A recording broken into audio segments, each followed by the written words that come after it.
Welcome to another edition of Bookie Beatdown. Cody Saftic, all by myself. No Paul Shaughnessy. I know. Calm down, people.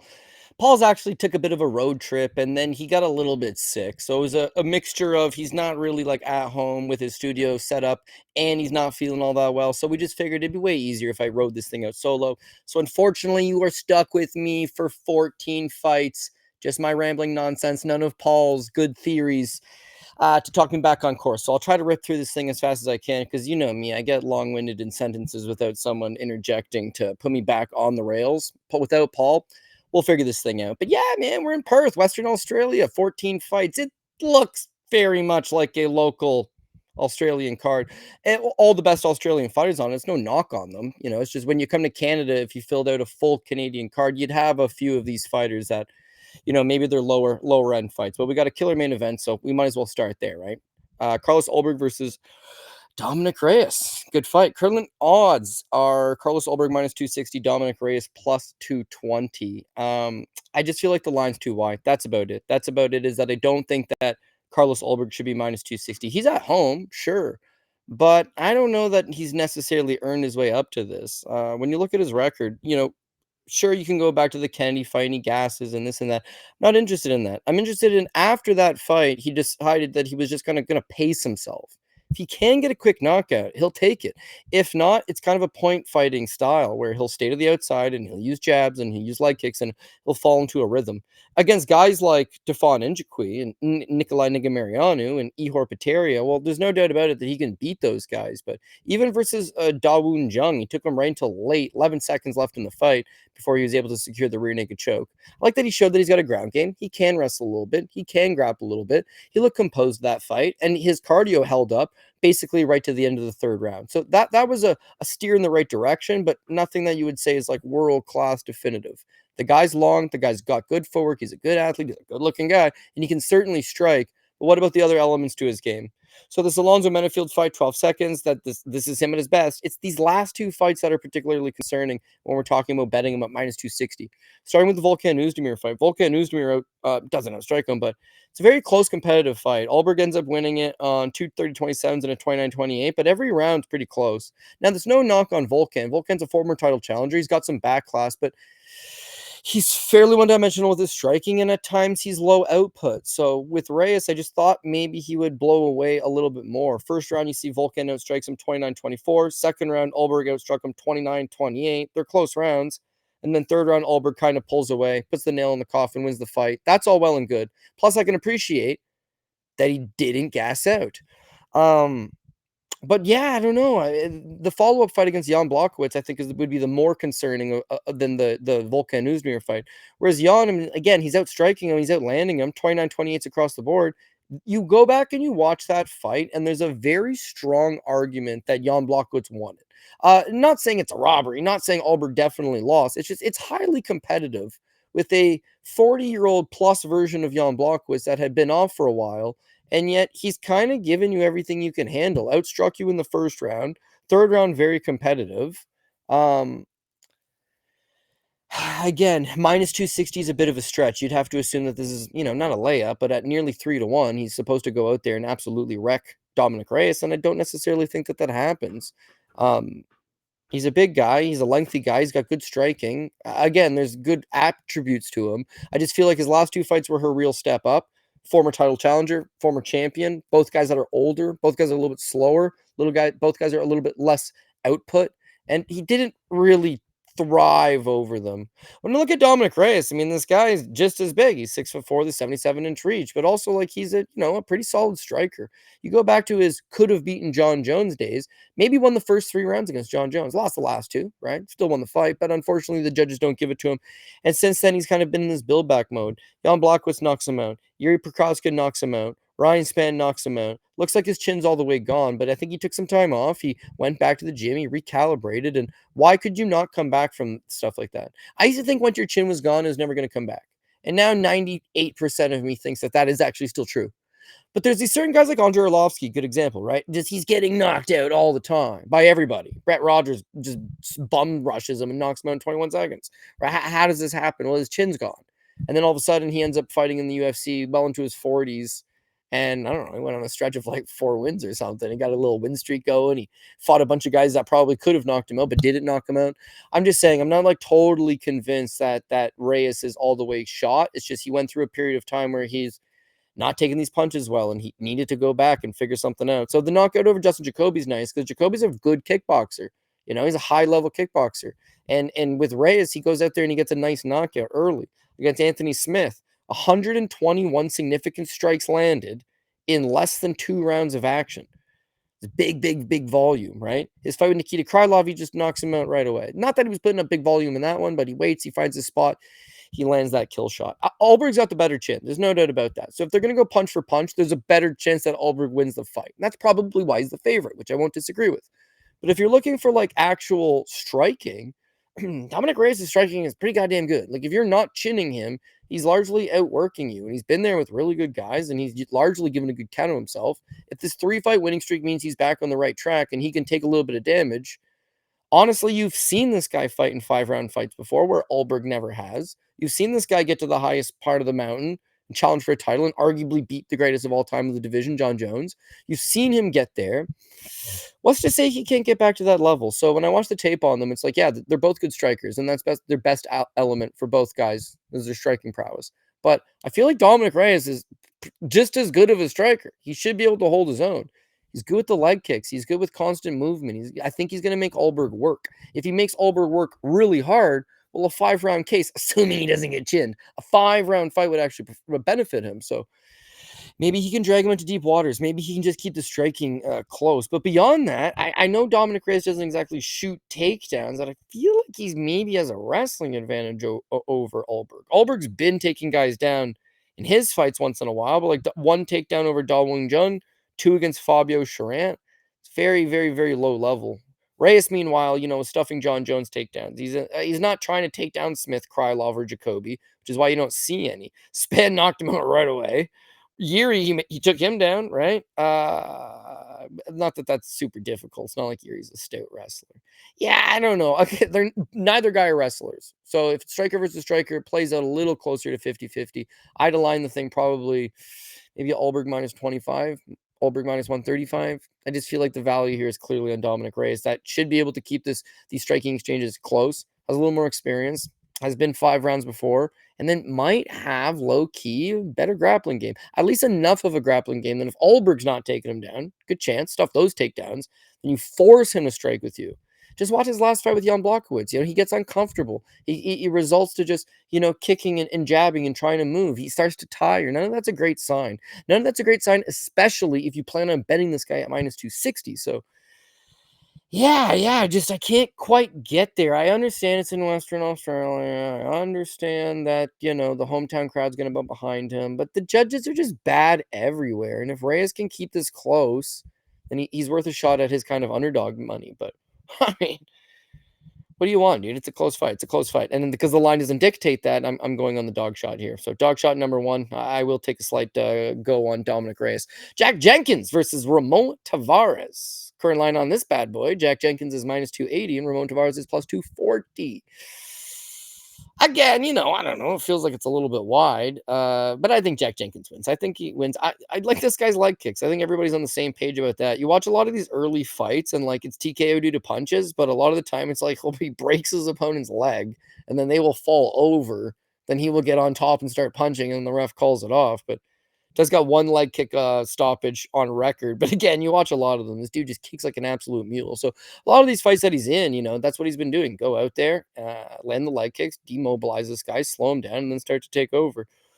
You see his debut against Don Shainis. That's a bad look going to distance with Don Shainis. But, he beat him up and landed a few takedowns as a wrinkle. The Jamal Emmers fight, also not a great look because it was ultra competitive, and there's a solid argument that Jamal Emmers won that fight.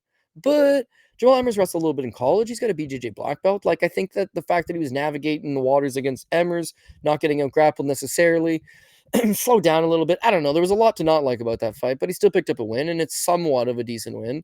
Chepe Mariscal, this is where stuff starts to fall off for him. So you'll notice here, Shainis took him down once. Woof. Jamal Emmers took him down once. That's fine because he can wrestle. Chepe takes him down, and he uses that to really slow this guy down. Yeah, Jack got hurt in that fight, But all the same, you could see he was starting to just be frustrated by Chepe not going anywhere, pushing the pressure and taking him down. Herbert Burns, god awful fighter, sure, but he did manage these two takedowns, right? Gabriel Santos, the four takedowns. Like that's been established as the path to beat him. Gabriel Santos still got knocked down. Herbert Burns, well, of course, he got finished. So what do you want from that? But the path there is to take this man down. If you don't take him down, it's not like his boxing is per se all that good, but his boxing is not bad. And then he follows up that boxing combination with the leg kick. So if your plan is to strictly strike with him, you're going to be eating some heavy blows. And he's not like he's a low volume guy either, just under 5 strikes landed per minute. He's throwing decent volume. It's just if you only plan on standing with him, the damage will start to compile. The flip side, how do you beat him? You take him down. And herein where lies the problem with Ramon Tavares. One, I don't think he's all that good to begin with. But two, volume's about the same. It's the 0% takedown accuracy. And it's not zero like he's trying to take guys down and he just can't. It's zero like he's never attempted one single takedown in his UFC or Contender Series career to this point. He's not interested in wrestling. It's not who he is, which is fair. Everyone likes a barn burn of a fight, right? So what's Ramon Tavares bring to the table? Well, he's actually a better boxer than Jack Jenkins. Let's be real here. It's not a bad dog pick because in spots, he's going to be able to land shots on Jenkins and back him up. I don't think Jenkins is chinny. And so as long as he can take those punches early, the leg kicks will start to pay dividends later. And I think that's where Ramon starts to turn down. The other issue with Tavares, in my opinion, is first career loss, Edward Massey, 5-5 at the time. Massey can bang, though. Let's get that out of the way. The guy is a decent fighter, but he was 5-5 at the time, and he gets knocked down 34 seconds. No big deal. But then he goes on this run of Roddy Mondella, 4-3, Martin Day, UFC veteran, 8-6, Charles Bennett, veteran, 30-41, James Dunn, 5-5, and that puts him on the Contender Series. Now, people will remember the first fight versus Series City on the Contender Series. He gets dropped by like this short shot. It's like it wasn't even hard. He gets hit. He hits the deck. Siri jumps on him, punches him a few times. Ref weighs it off. Ref says, no, you're done. What's it, 220 into the first round? Yeah, 226 in the first round, right? The one knockdown. They both had landed a few shots, but it's an early stoppage. And Dana afterwards was like, listen, this is maybe one of the worst stoppages I've ever seen. And Ramon protests and says, I don't like this. I don't like this. So Dana says, we'll just put you right back on the Contender Series. And he knocks out Cortavius Romeus in 29 seconds, gets the contract. They rematch against Series City. And maybe I'm a mark because I've booked Siri fights in the past when he was an amateur on his way up, and he's Canadian, and I really like the guy. I've trained with him back when I was a kid, and he was really much a kid. I like Siri City. Maybe it's the bias. Maybe it's because the fight was in Toronto. I thought he won. He struck him 79-62. Yes, he did get knocked down. 100% he got knocked down. But the first round, that's why the fight played out like that. The first round, Ramon wins legitimately, outstrikes him, lands the bigger shots, wins. The second round, Siri starts to put it on him, but there's the knockdown. So you got outstruck 39-24. This kid's otherwise won the round, but you hit the knockdown, and that wins you the round, and now you're up 2. So now Siri needs to finish, and he won the third round, but he needed the finish, and he didn't get the finish. And so I still scored the second round for Siri because it was a flash knockdown. He hit the deck, and he popped right back up and then resumed work. Well, he takes 15 seconds to recalibrate, then he resumes work. Wasn't like it's a minute and a half of him getting drubbed on and he gets dropped. It's nothing like that. It's not to discredit Ramon. It's that it's capable that you could outwork this guy, okay? He sits down on his punches. He's got good boxing, and he's got decent power, and he's in love with his power. He knocked out Cortavius Romeus. He dropped Series City. The guy can pop. But I feel that he falls into that same over and over repetitive nature. That's all he's really looking to do is to box with his combination. So the Davey Grant fight faded him in that one. My man Paul Shag, if he was here right now, he would tell you Davey Grant's his guy. But it was more so we're both picking on him that Davey Grant's tough. He's durable. He can take those big boxing combinations. He can take that big punch. But he's got volume for days. He's going to outwork your ass. And that's what Davey did. Jack Jenkins doesn't have that type of volume. But if he shows up with a good amount of durability, Ramon's going to be landing good combinations early. Jack can take those, and he returns fire. He's not like he's gonna get wiped in these punching exchanges. It's that he needs to keep compounding those leg kicks. Ramon's got a boxing stance. He sits down on his punches. Therefore, he is often flat-footed at times, and that should give Jack Jenkins ample opportunity to just sit down, chop this thing, slow him down, demobilize him, and then the longer this fight goes, he's already low vol. They're both kind of about the same amount of volume. It's not that Ramon's low volume; he's 5 strikes landed per minute as well. But once you take the leg away, there's not as much he's coming forward. There's not as much he's looking to throw a 3, 4, 5 punch combination, and that should allow Jenkins to open up. Last but not least, is like Ramon shows a 100% takedown defense, but I think it's just in the series fights, right? Davey never tried to take him down, did he? Davey shot one half-hearted takedown. I watched the fight today. I don't even remember it happening, but doesn't matter. Is that those guys aren't actively trying to take him down. Siri did. Siri City's wrestling's not exactly good. I wouldn't say Jack Jenkins is actually some great wrestler, but now that he's not getting wrestled, similar to the Emmers fight, similar to the Sheamus fight, similar to his fight on Contender Series against Emiliano Linares, it's possible that you can just add it as one wrinkle. You got the hometown crowd. You're the de facto co-main event. Like, in what world is Jack Jenkins versus Ramon Tavera a co-main event in the UFC? In no world. In no world. But you capitalize on this. You've got the hometown crowd behind you. The striking exchanges are going to be close. The longer it goes, your damage should start to add up. Mix in a few takedowns and just sway these judges. Option B, well, that's option A. Hit me that 30-27 or 29-28. Option B, it's like I said with Ramon. His only other career loss other than the fight with Siri City on the Contender Series, he got knocked down in 34 seconds against a 5-5 guy. And then against Siri, who was a young, green, good fighter, but drops him as well. It's like there could be durability issues. And Jenkins, he'll eventually, your leg hurts so much you drop your hands. Once you drop your hands, he'll cold cock you. And I think he could knock out Ramon Tavares as well. So it's minus 280. And I'll be honest with you, this isn't a top ticket thing. I don't even really know if it's a second line thing. I think Ramon Tavares is a live underdog at this line because he could possibly land that big shot, or he could possibly do what he did to Siri City, and that's win the first round cleanly, start to tire in the second, but have a big moment. And then in the third round, just survive if need be. So that's on the table. But no, the pick for me is Jack Jenkins. And I really do think that the leg kicks will be the big defining thing. Fight metric actually thinks Jimmy Crute versus Ivan Erslan will be the co-main event, which makes sense as well. Actually makes more sense. But for the time being, let's go with this. Oh, I will throw this last thing on. He missed this weight in the first Series City fight coming at 136.3, right? And then he missed weight in the second Series City fight coming in at 139.8. That second one was in Canada where he was forced to travel and different place, and he misses weight by 3 pounds. So fights Davy Grant, he makes it. But of course, this is in Tampa, Florida. And for the record, he's from Florida. I don't doubt he can make weight if it's close to home. Now you're going to send this guy all the way to Perth, Western Australia. It's quite literally a 12-hour time zone difference than what you're used to. It's at 145 because nobody thinks you're going to make the weight. So you're up a weight class. Those punches are going to have less power on them. Jenkins's kicks are going to have more power on them. The longer this thing goes, again, he could win. I get it. It's MMA. Anybody can win. But this has got to be Jenkins, right? Gots to be Jenkins. Jimmy Crute versus Ivan Erslan. Maybe the co-main event. Maybe the featured bout. We don't really know at this time. I'm sure they'll shake it up as fight week goes on. But going to go with Jimmy Crute. Yeah, so the odds, sorry, on that one are Jimmy Crute minus 175, Ivan Erslan plus 150. This is it's another one that I don't really love because you've got Jimmy Crute, which is really hard to love. When he burst onto the UFC scene, I thought this kid's going to be something talented. He's young. He trains in Australia with Slam and Sammy Greco. Apparently, his jiu-jitsu is really, really good. He wins on the Contender Series, first round knockout, lands 65 significant strikes in 4 minutes and 23 seconds of action. We like that.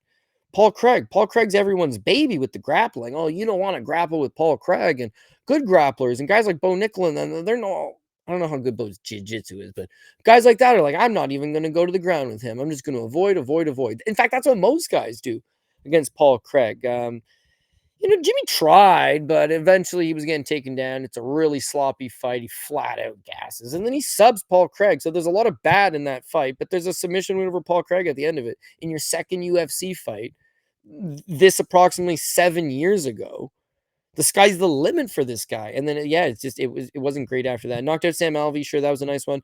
The Misha Turkinov fight, if you watch it, he is ground and pounding the shit out of Misha. Like, he's about to get a TKO win, and then Misha hits a sweep, gets on top, hits a Peruvian necktie. Bad luck. Beats Mikey O. That one aged somewhat good. Modestus Pakaukis, this one aged real good. 2 knockdowns and puts him out in the first round. The kid can crack. He's got natural power. Striking's certainly not good, but it's okay. It's okay. And he's willing to exchange. Still got the jiu-jitsu in his back pocket. It's work in progress. And yeah, that's where shit just never got the same. This Anthony Smith fight, you could visibly that he hurt himself. Retires after the first round. He's done, injured. Got 3 takedowns early, but he doesn't have great control time. So he'll hit the takedown. A lot of guys just scramble right back up, which causes him to get another one. And the longer you do that, it's going to tire you, him especially. So Anthony just, I don't know, kept getting back up. And when he got back up, he would land the better shots. The Jamal Hill fight, he got knocked down in 48 seconds. The Alonzo Menafield fight, the first round he gets knocked down. The second round he gets knocked down. The third round he came back. He actually had a hell of a third round. It ends up being scored a draw. But it looks like there's some durability issues there. The second fight with Menafield, he looked like a deer in the headlights. And then the longer it went, he tired. He ended up getting rear naked choke, or sorry, guillotine choke. So takes some time off, right? Retires after Menafield and says, I'm done. Takes the gloves off, puts them down. I'm tout fini. And then 2 years later passes. What else am I going to do? I can't sing. I can't dance. I might as well fight. He's still young enough to do it. So he comes back. He fights Rodolfo Bellato, and it's much of the same. He has a good start. He wins the first 2 rounds, and then he gets 10-8 in the third, or ends up being 29-28. Sorry, 28-28, 28-28, 29-27. On the basis of the first round, Jimmy drops him. It's a 10-8 round for Jimmy, sorry. The second round is a round for Bellato. The third round's a round for Bellato. That's why it ends up being the majority draw. After a great first round, he falls apart. What I'm getting at here is the biggest story on Jimmy Crute is that when he's on, he's on. He can hang with some decent guys. He can certainly hang with decent guys for 5 minutes or pockets within the spot, but his consistency is just god awful. And kudos to him. It's a majority draw. He says, I'm not quitting again. I'm going to jump back on there. They give him the most winnable fight they could possibly give him. He's a large favorite. I put him on my top ticket up just because of how good of a matchup it was. I'll be honest with you, it didn't look good. He didn't look good at all. He got outstruck 21-5 by Marcin Prachnio. And yeah, he got the 3 takedowns in the submission. But the first takedown, he takes him down. He tries to submit him. Prachnio scrambles back up. Second takedown, he takes him down. Prachnio gets back up. Third takedown, he hits him. He gets the sub. If this thing rolls into a second or third round, I seen Jimmy Crute start to tire before.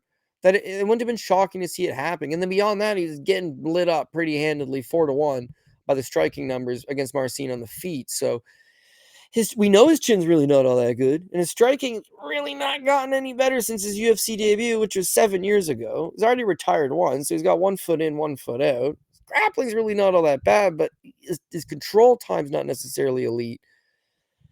What's there to love? Well, it's that they gave him Ivan Ersland, and I think that's the biggest thing, is that Ersland's shown on the regional scene, yeah, this guy can crack. He's got some power, but he's very, very rudimentary. Just the same old thing. Square stance, short combinations, low volume, waits for the big punch, allows himself to get outworked. And this fight with Ion Cutelaba, he got taken down 3 times, which is, not exactly the best look. Cutelaba takes him down 3 times. It ends up being a split. I'm not sure why it's a split. I had Cutelaba winning fairly handily. The last fight, though, with Navajo Sterling, the 3 takedowns. Like, Sterling's, a tall, lanky kickboxer. Hadn't really shown a whole lot of grappling to his game, but first round, it's like they're just striking, and he triples him up. Why? Because Ivan Ersland is very basic, and he's low output. The second round, Ivan had a better round. In fact, all 3 judges gave Ivan Ersland that second round. Sterling took him down twice in that round. Ivan landed some better punches. Visually, it looked good, but he did get outstruck 2-1 in the second round. And then in the third round, Sterling drops him, which kind of sealed the deal for him, plus a takedown, 2 minutes of control time.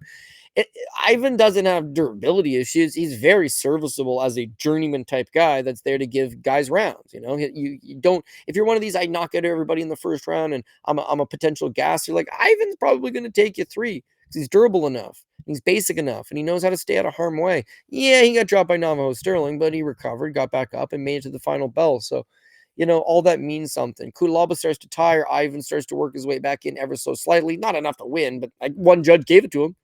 So again, it's something. So when you look at this Jimmy Crute fight, it's like, well, I just think better everywhere. His wrestling's good enough that he should be able to take Ersland down, but is his jiu-jitsu good enough to hold him down?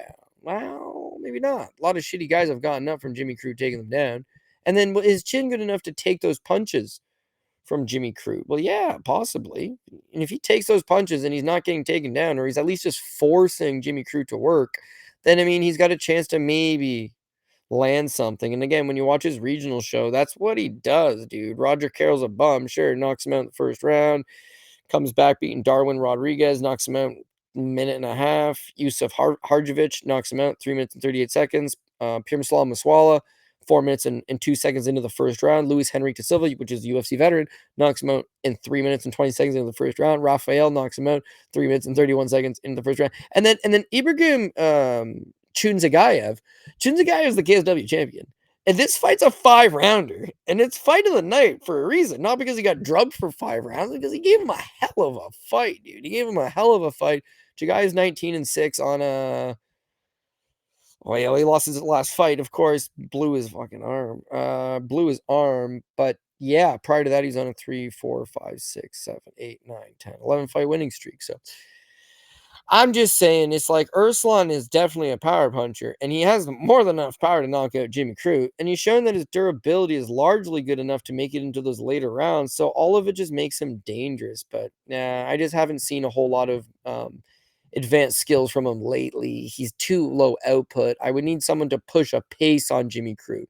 The only way Jimmy Crute tires is if he just overexerts himself, but Ivan's not going to push him to tire.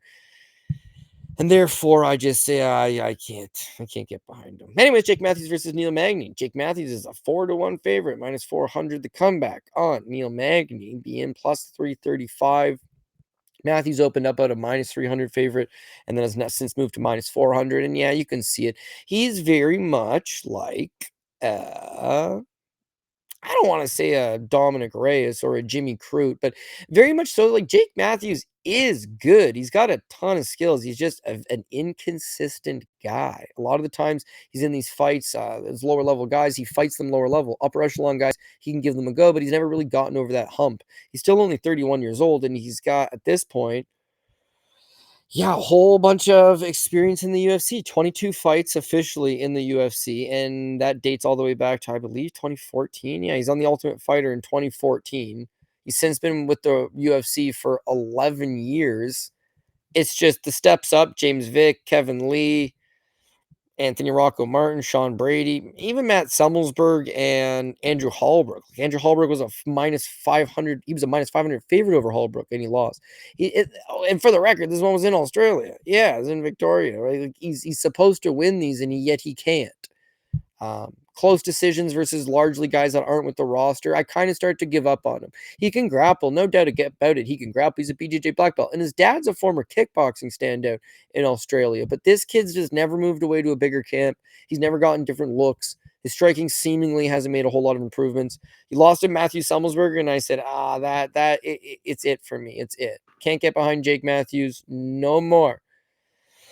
But then to his credit, it's like he started just being more consistent. That's it. He could always fight. Let's be clear about that. He always had some decent striking. He always had some decent grappling. It's just tying all of his skills together, fight to fight, and putting together an extended winning streak seemed to evade him. But starting with the Darius Flowers fight, he got taken down once, not a great look, but then, yeah, he doubles him up on the significant strikes. He gets a good reversal, ends up getting the submission victory. Against Michael Morales, sure, he loses, but he went 3 rounds at Michael Morales and didn't exactly look terrible. Comes back beating Phil Rowe, and this one's most impressive. The easiest way to beat Phil Rowe is to take him down and out-grapple him. Jake Matthews has got more than enough wrestling to take down Phil Rowe. He's got more than enough jiu-jitsu just to evade Phil Rowe. What you don't want to do is stand on the outside and kickbox with Rowe. And yet, that's exactly what Jake Matthews does for the first 2 rounds. Outstrikes him in both rounds, and then in the third, just for good measure, takes him down in that round and out-grapples him. You can see the consistency starting to come together, and so beats Francisco Prado. Not the greatest fight, but again, he wins the rounds pretty cleanly. Shows off that he's not even trying to take down Prado. A one-dimensional, flat-footed Argentinian banger. Matthews is not even trying to take him down. Did he abandon his wrestling? Did he abandon his jiu-jitsu? No. Chidi and Jaquani fight. Again, I can strike with Chidi, but Chidi's a good Muay Thai guy, and he's really big, and he's really long, and he's undefeated at 170 pounds. And Matthews used to fight at 155 back in the day. Chidi used to fight at 185. Do I want to strike for so long? No. So he takes him down, and he gets the rear naked choke. So It was yeah, I was right place, right time, cheating made a mistake and he capitalized. But what I'm saying is that that is tying your skills together. If I need to strike and that I'm having success with my striking, then I'm just going to keep striking. If I need to grapple, then I will transition to my grappling. I have black belt credentials. Che's a black belt, subbed him like nothing. Francisco Prado's a striker. Phil Rose, a black belt and a striker, was able to navigate. Michael Morales couldn't put me out. Jake Summelsberger dropped me 3 times. Such a bad look. That was the day I wrote him off. But since then, he's been looking good. Summersberger dropped him 3 times, but he didn't put him away. Sean Brady kicked his ass, took him, deep into the 3rd round before he eventually got subbed with the arm triangle. There's always been some qualities, and still only 31. It feels like this is his prime. This is as good as he's gonna get, or close to as good as he's gonna get. Physically, he's mature, he's got experience, and he's putting it all together. Won 4 of his last 5 fights, lone loss to a top 5 contender, top 10 contender. He's doing all the right things. Neil, meanwhile, is your serviceable gatekeeper to the stars. 30 wins, 30 wins, 13 losses. Guy just absolutely keeps going time and time again. But he's a gatekeeper. That's where he's at, right? Currently 38 years old. Training at altitude in Denver has always given him that cardio edge, and that's how he still wins. His kickboxing is no longer good because it was never great, but it's not really good anymore. He's a little bit mechanical. He's right open to get kicked in the leg because he's so tall. His speed is starting to get diminished. He was never a real big power puncher as much as just a volume guy that swarms you. And as much as he can still TKO you all day long, it's largely him taking you to the ground and you tiring out. Standing, he's not. He doesn't really got that big pop standing.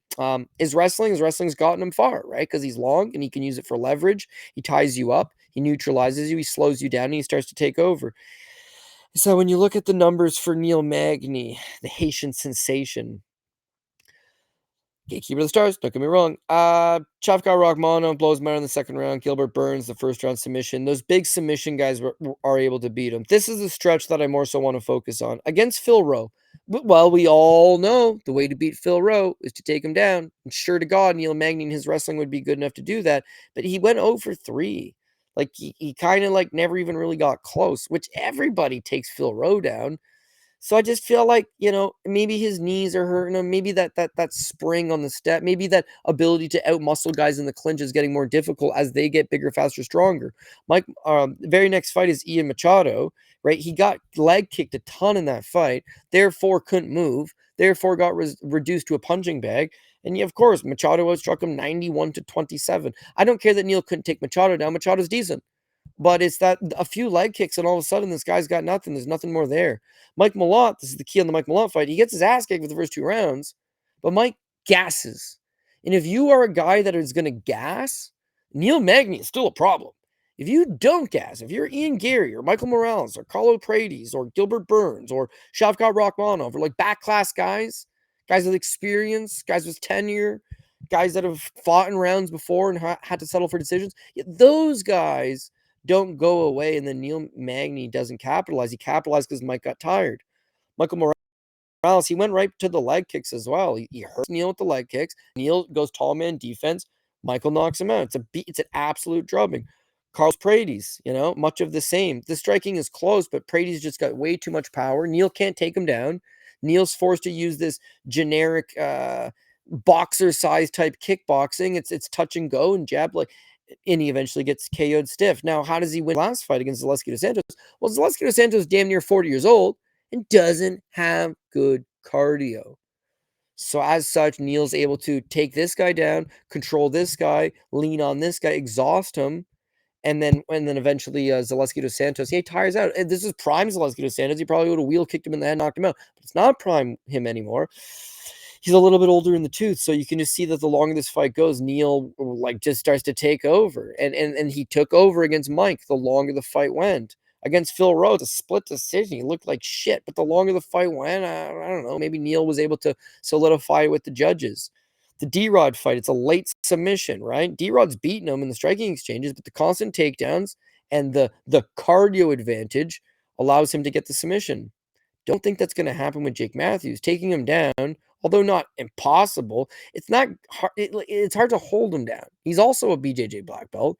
His cardio hasn't seemingly been a problem, and he has shown in the Francisco Prado and the Phil Rowe fight that he's a better striker right now than Neil Magny is. So if Neil cannot take him down, And this is just ends up being a striking match. And I think Jake Matthews wins unless he gasses. And being that he's the hometown guy there, he's used to the time zone. They're fighting at 7 in the morning over in Australia. So for Magny, it's like you're fighting at a weird time zone. But for Matthews, it's like this is my early morning training session. I wake up, I have a cup of coffee, I take a pre-workout. I guess a cup of coffee kind of is a pre-workout, but then I go to the gym and I scrap it out, right? So, I know I'm just making up a bunch of gibberish at this point about narratives, but Matthews is at home. He should be comfortable. Therefore, less chance that he will gas. And if he doesn't gas, I don't see him giving up easy takedowns. It's probably going to be mostly a striking match. I think he probably just lands a little bit more. He's not 100 strikes landed kind of more, but Neil at 39 really isn't swarm you with volume himself kind of guy. So I got Jake Matthews at this line, but he's the biggest favorite on the card, right? At this line, you would think that maybe he's on your top ticket. I'll probably put him on my second. He might end up on the top ticket, guys. I don't know. I want to watch for weigh-ins. I want to watch a few things, but I don't know that I would want him all the way at the top because he does have a history of being inconsistent, but I'm putting it in the back of my mind because he's on a 3-fight winning streak. He's still only 31. He's made some improvements. He's getting more comfortable. What can you do? What can you do? Nothing I can do. Tom Nolan. Tom Nolan versus Charlie Campbell. We get the line on that. Tom Nolan is a minus 150, and Charlie Campbell is plus 130. I'd take a dog shot out here on Charlie Campbell, but I don't know. I don't know if it's like the most warranted thing in the world. It's not like Tom Nolan's bad. He's big guy, right? He's 6'3".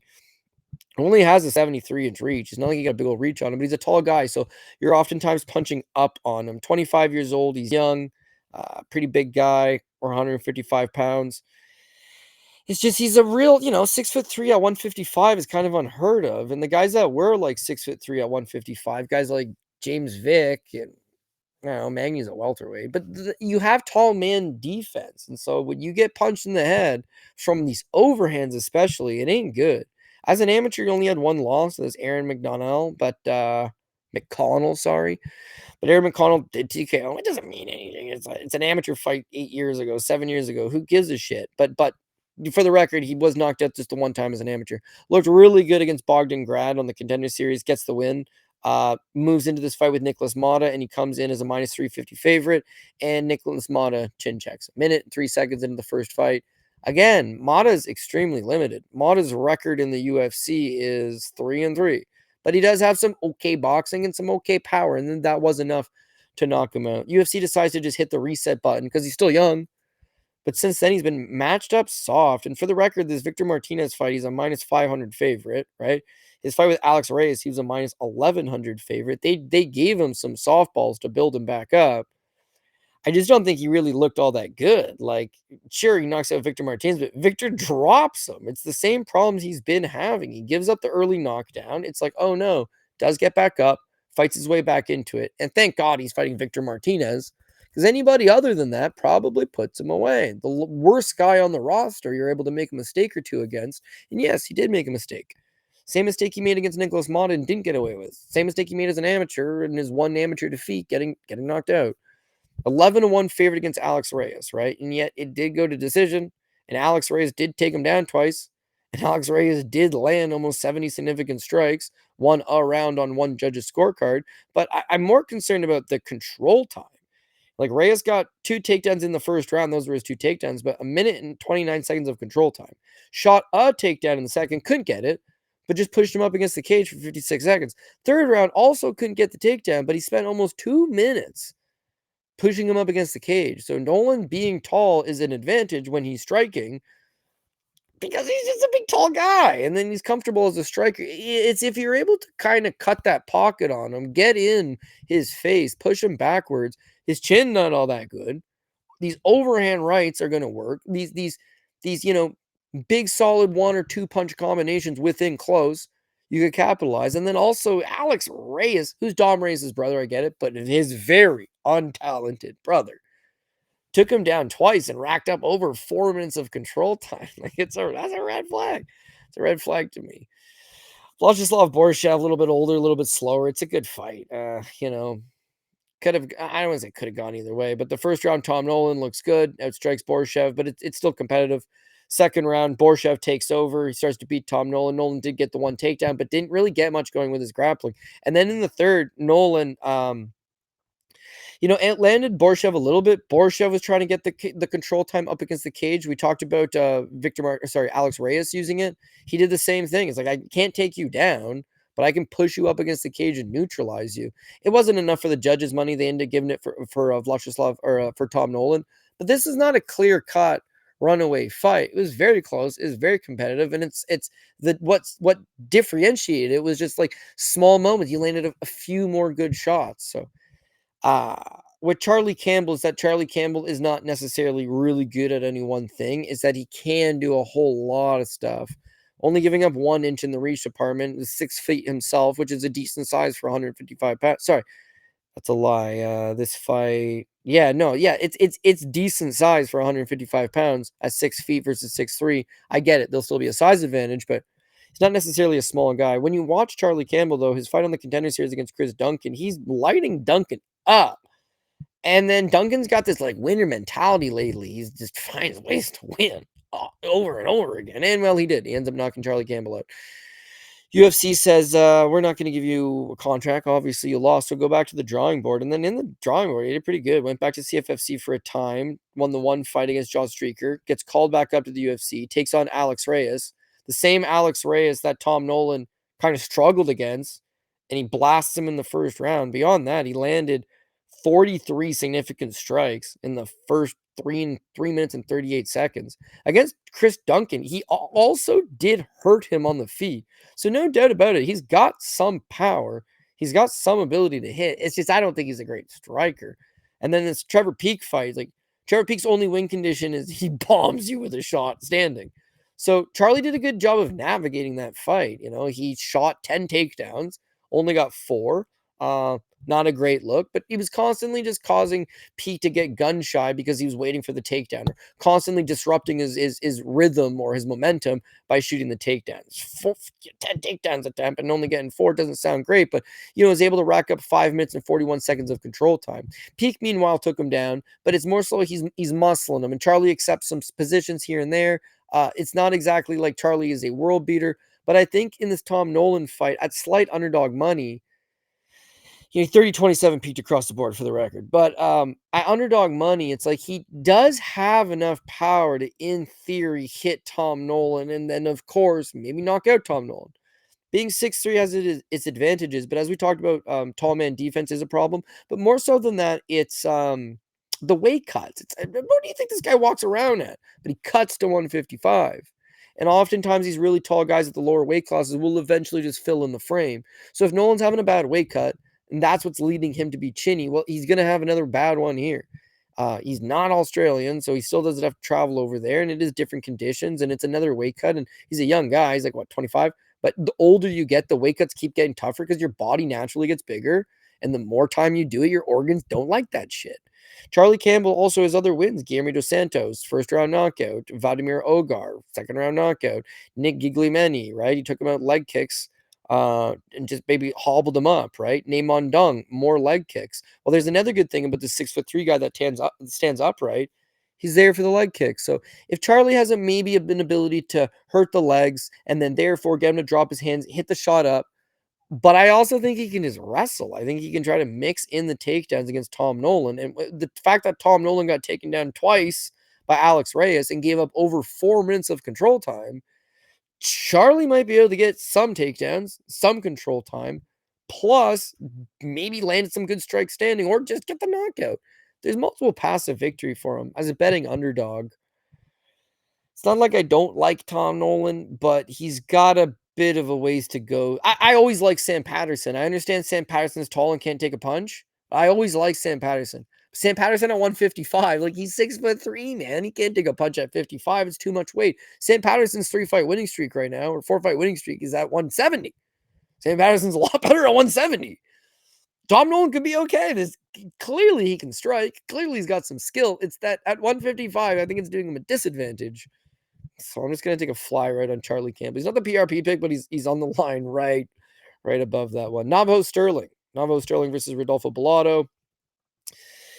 The line Is Navajo Sterling minus 245, and Rodolfo Bellato is plus 190. It's not like it's a fight that you could feel, super good about. But yeah, I mean, I still feel like Sterling came over with just a kickboxing base. He's got very little experience, only 7-0 as a pro now. He's still only 27 years old, but he's another one of these city kickboxing guys who's 6'4" with a 79-inch reach. And Carlos Ulberg is 6'4" with a 77-inch reach. And Israel Adesanya is 6'4". I don't know, but I'm just saying it's like City Kickboxing has done well with that make and model. They know how to use that frame and to just give them solid kickboxing skills. Is that his contemporaries have a little more grappling? He just really doesn't. So starts off his career. His pro debut was only 3 years ago, an 0-0 guy, and 15. This Kevin Fatal, he's actually a decent, like, Australian journeyman, New Zealand journeyman, I should call him, right? It's decent by those standards. The guy had almost 30 pro fights. In fact, did have 30 pro fights, and it's your second MMA fight. Man, good, man. He picked him up. He slammed him. He showed wrinkles to his game. Stu Dare is a good regional show guy down there. By their regional standards, Stu Dare's been around. Fights on a bunch of these. Sam Key was a PFL veteran. Philip Lawtu just was on the contender series, but Lawtu's from Denver. He's been traveling around, doing some okay. Lost his last fight, looked like shit. But Philip Lawtu's really, 7-2 as a pro, not a terrible fight. Those are all the building blocks. You're just kind of get more comfortable. So it's easy to look at that Tuco Togo's fight and kind of shit on him a little bit because he gave up the 3 takedowns. But keep in mind, this is not really a guy that has a whole lot of wrestling or jiu-jitsu because he's learning as he goes. So if you were going to expose an area in his game, that would be the area to do it, right? Tokos does take him down 3 times, but you got to realize Tuco took him down 3 times on 9 attempts, right? And when you watch the round by round, all 3 of those, well, you'd have to watch the fight, but if you wanted to not watch the fight and just see what happened, because we're looking at it right now together. Sorry, clicking on the wrong things. All 3 of the takedowns are in the second round, right? Like, that was the round that he was like, damn, dude, I just got doubled up in the first. I'm getting doubled up again in the second.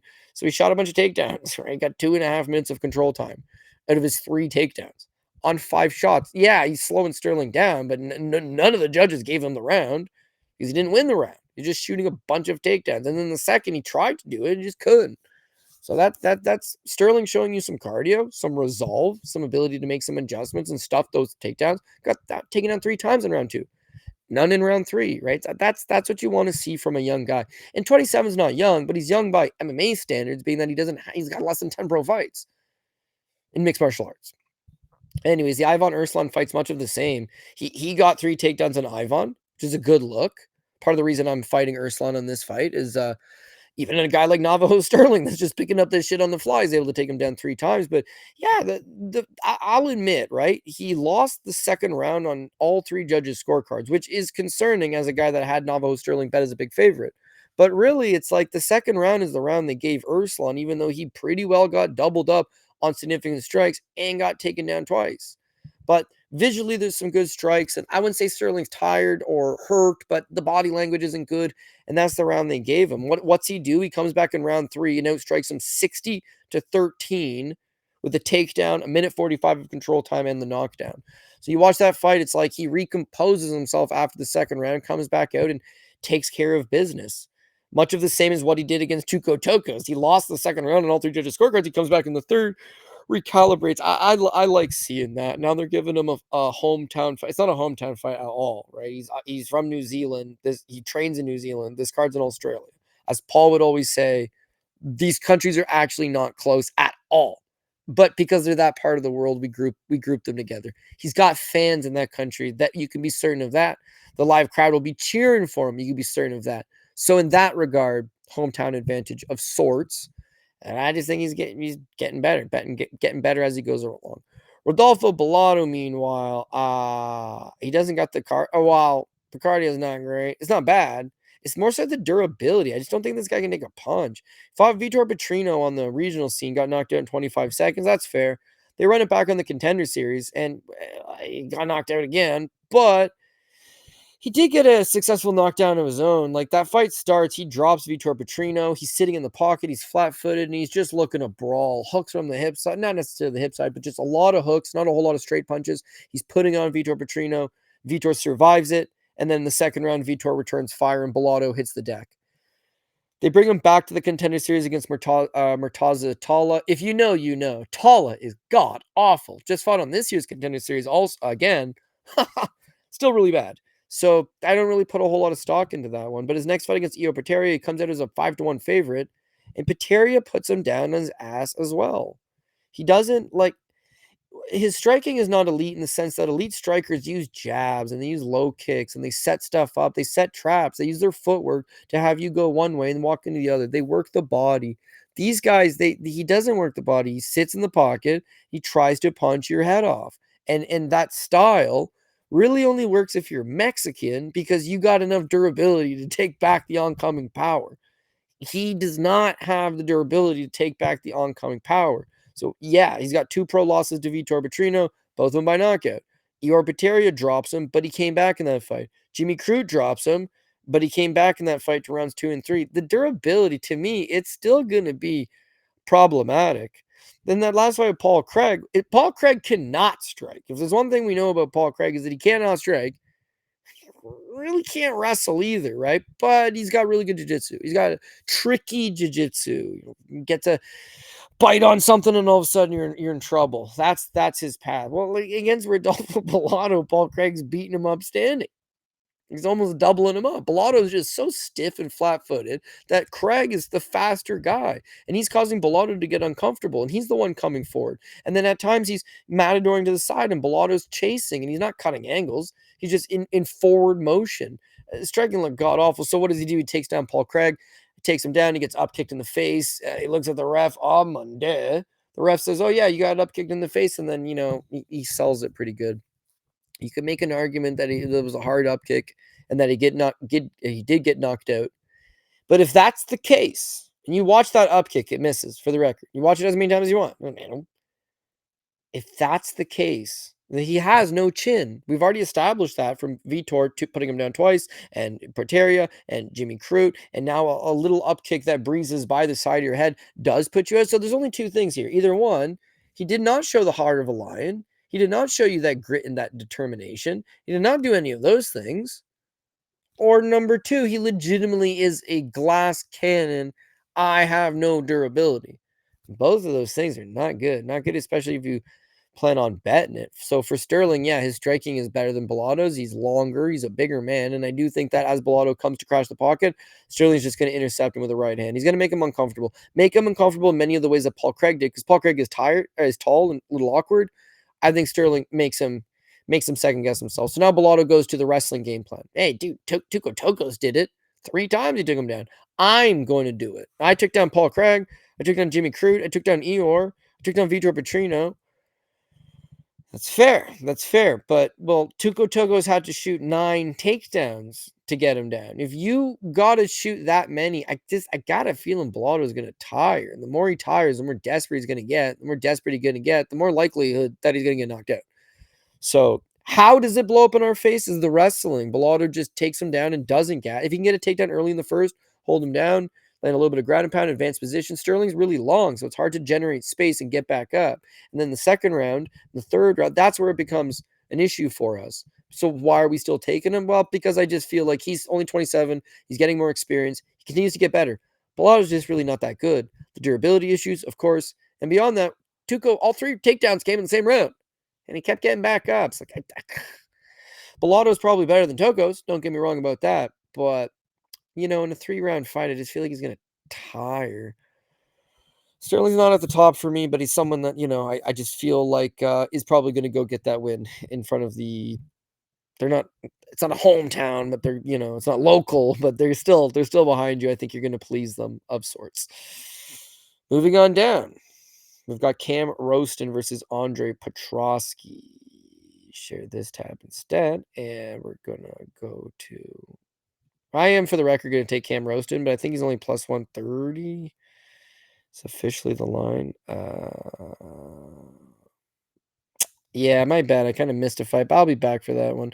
It's just because, like, Exact order hasn't exactly gone. So I'll come back for Louis and Tafa. I am currently talking about Petrosky and Roaston, apparently. Screw it, screw it, screw it. We'll just get ourselves back on track here by talking about Louis Sutherland versus Justin Tafa. The line on this, Louis Sutherland, short favorite, or short underdog, depending on which book you're at. And Justin Tafa, short favorite or short underdog, depending on which book you are looking at. Louis Sutherland, like he's 6'3", but he got no neck, man. So he looks short. Look at the traps on this dude. Like, my God. It's crazy to think a guy that's 6'3" is built like a bowling ball, but he's actually built like a bowling ball. Might be lying about that height. I don't know. But I mean, he's a big guy. And beyond that, I don't think he's all that good, but he can take a punch. And I think that's important. One of these UK brawler types, his losses are to Abraham Bobley, who I do rate by European regional scene levels. I actually don't mind him. He won against Alton Meeks, who's not good, but he got the win and looked good doing it. Moreno Capcore by decision. Slim Trabelsi, guy was a African Games medalist and wrestled for Team Tunisia, I believe, at the Olympics. Certainly was on the world team. It loses that one also by decision. He's tough. He's durable. It's just, he's more of a brawler. I come off the bar stool at the pub, had a few pints, and I'm gonna punch you up there, by. And that's kind of what he does. Come forward, slings bombs. He's been fighting for Levels Fight League. He's the champion over there. I wouldn't say he's the biggest power puncher per se, but again, a guy that's more than willing to engage and come forward. He can fight later into the rounds. It's that his takedown defense isn't great. His grappling overall isn't great. I wouldn't say the cardio is all that good. The striking certainly not refined. Just like a tough guy. But it's just simply a tough guy. And then there walks in Justin Tafa, who quite literally has no other skills than he too he's a big tough guy, right? Only 6 feet tall for a heavyweight, but you would think he's built more like a bowling ball than his opponent, but he's really not. He's just one of these Samoan guys with big old tree trunk legs on them, all of his weight's in his leg. And the UFC wanted to like this guy. He's still only 31, which is a baby at heavyweight. But there's no redeemable qualities, right? His UFC debut against Jorgen De Castro, he was 3-0 when he made his UFC debut on Whitaker Adesanya. That fight being on the main card of a pay-per-view. It's his UFC debut. He's 3-0. Fight on the main card of a pay-per-view. And he gets knocked out by the bummest right hand that he walks right straight into. And then they book him back in his second fight as an 0-1 fighter on the main card of a pay-per-view, where he beats Juan Adams. I think they had high expectations for him, but his kickboxing's not good. His brother Junior Tough is supposed to be the better of the two kickboxing-wise. He's not good. So, yeah, he's just like heavyweight's a really bad division. So if you want to stand and bang, here's a guy that weighs 266. He cuts down to 266. Come fight night, he's closer to 280, 290. Yeah, man, he knocked out Juan Adams. He got outworked by Carlos Felipe, largely held up against the cage at periods. He got outworked by Jared Vandera, held up at the cage at periods. But yeah, can he beat a Harry Hunsucker? Sure. Became the first heavyweight to ever miss weight, coming in at 267.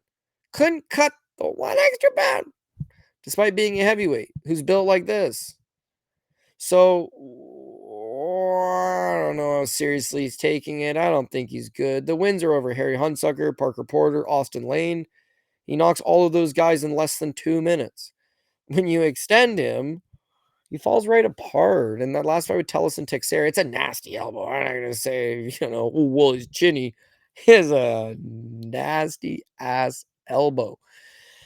But all the same, it's a nasty ass elbow that just like kind of flops him out entirely. So I got no faith in him. If you're not just a durable guy and you have some durability issues, it's not a good look. Against Carl Williams, the 7 takedowns, easily grounding you. And really, that's the only guy that's tried to take you down. The other guys were willing to stand and strike, and yet this Carlos Felipe fight, I remember like he almost won it, right? It's that he kind of just gets out hustled at times, he's not doing enough. Same thing be said in a lot of these fights. Jared Vander, a 121 to 74, he's just getting outworked by the lowest level guy in the roster. The Carl Williams fight, I'm a Williams fan, but as we've seen from Carl Williams' run in the PFL tournament, his wrestling's not like that good, but yeah, he looks like Jordan Burroughs in comparison to Tafa.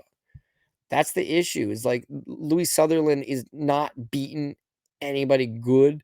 He's got not as much experience as Tafa, and he's making his debut against a guy that's been in the organization for a few years now and has fought some better guys, let's say, but it's a durability thing. This guy only loses by decision. So if you don't chin him in the first 2 minutes, well, what do you got beyond that? I feel like Sutherland's just gonna maybe throw a little bit more, maybe outwork you. Uh, it's a greasy ass 50-50 middling heavyweight fight, and the line is exactly saying those exact things. There's no big gain to be no big advantage to be gained here. Uh, could go either way. I'm off the Justin Toffa bandwagon altogether. And for Louis, again, not a world beater by any stretch. They're the same age, they're 31 years old. But here's a guy that too cuts weight, 3 inches taller, reach advantage. Currently on a 4-fight winning streak. All just maybe there's a little more momentum going for him than Toffa, who seems sometimes 1 foot in, 1 foot out. But that's why I always wait for the weigh-ins.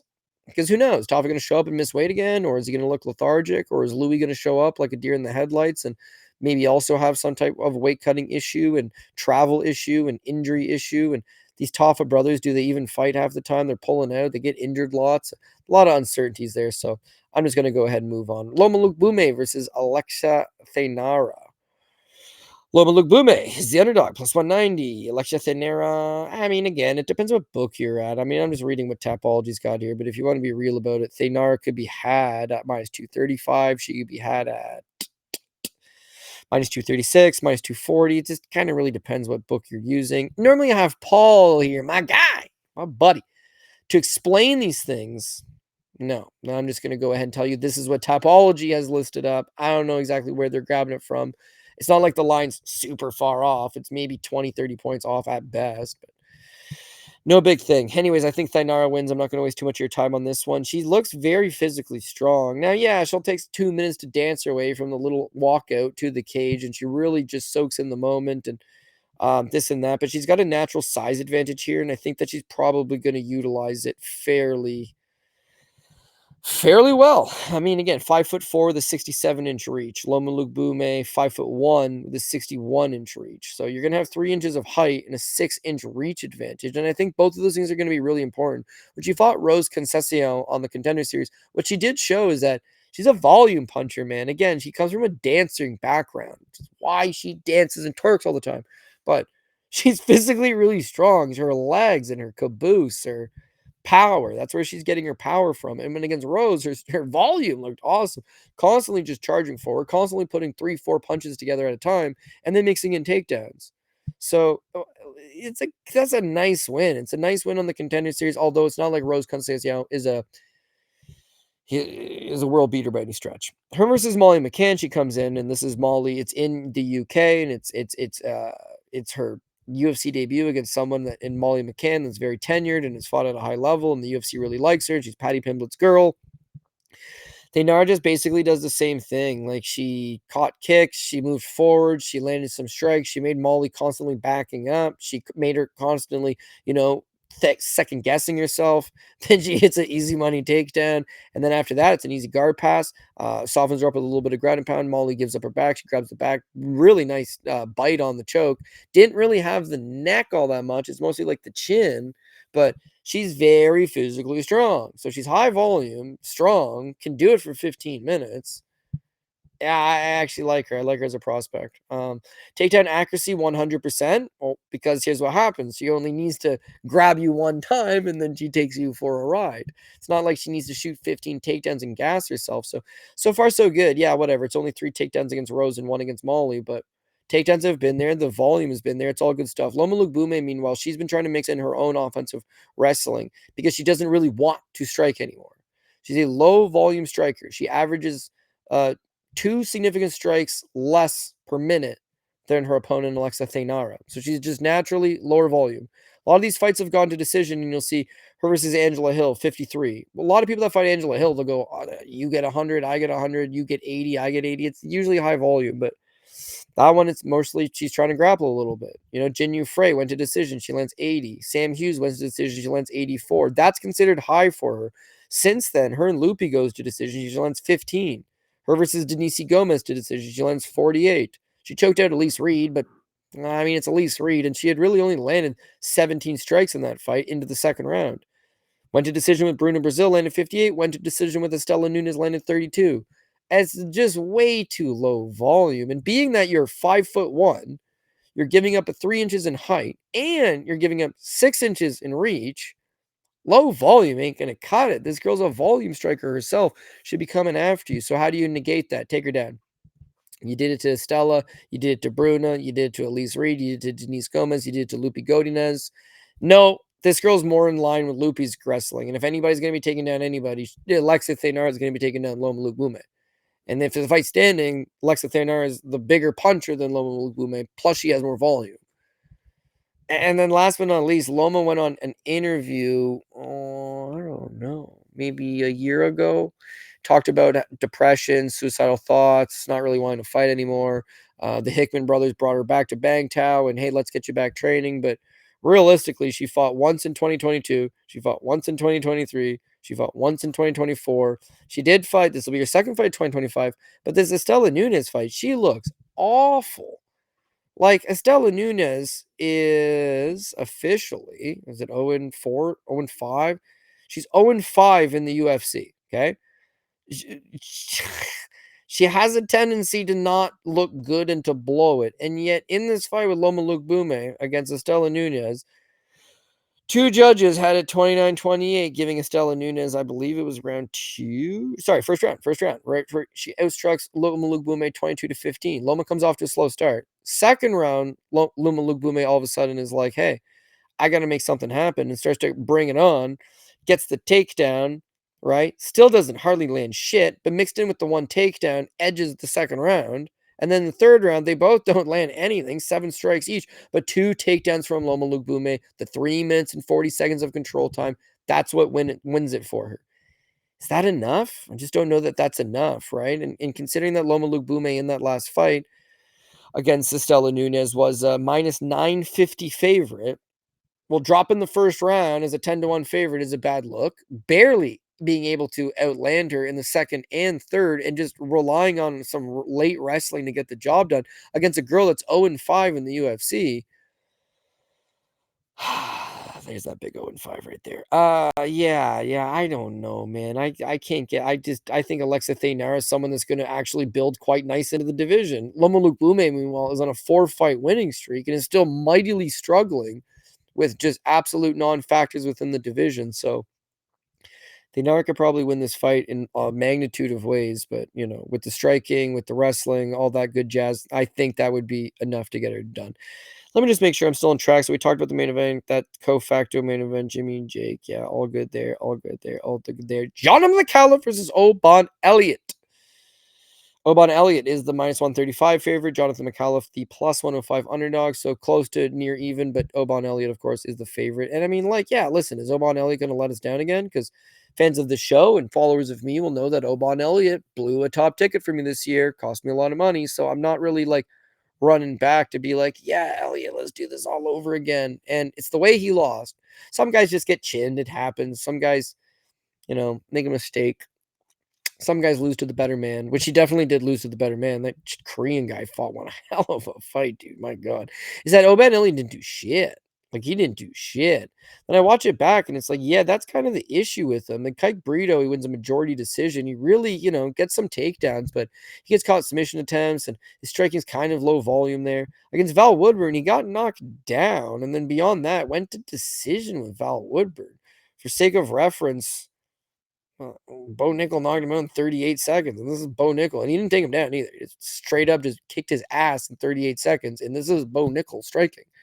So, these are not good looks. Against Preston Parsons, I actually faded him in that fight, and I thought he looked awesome. I thought Oban Elliott looked career best there. He stuffed the Preston Parsons shot. How many takedowns here? Preston Parsons went 1 for 9, and Oban Elliott was able to get the reversals and almost 5 minutes of control time, and his striking looked, educated and good jab on him. I thought that was a good win. Basel Efezi knocks him down.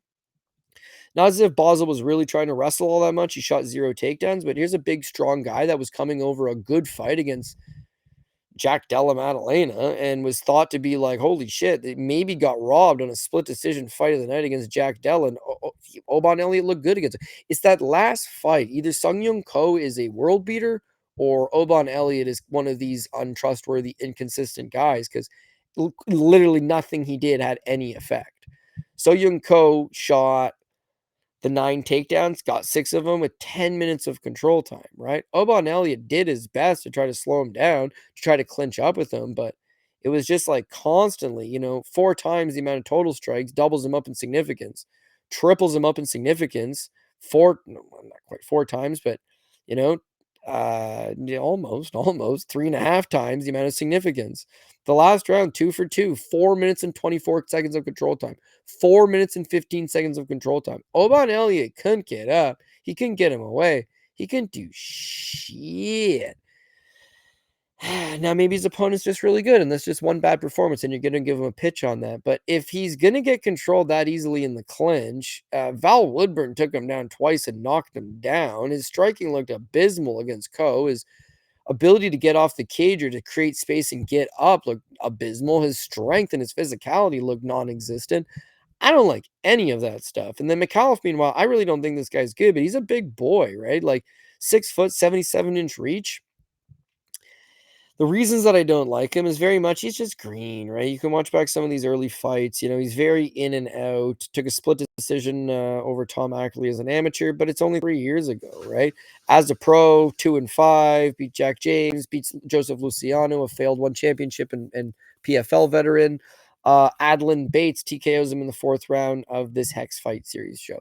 That one, it looked like he gassed the longer it went, but it was a 4-round fight. I don't think his technique is very good. I don't think his striking is very good, but he's got good entries to his takedowns. He's got good timings for the takedowns, and he'll create these scrambles. So Matt Vale, he subs him. He wins the Hex fight. That wasn't even a title fight, I don't think, but that does get him on the Contender Series against Moado, right?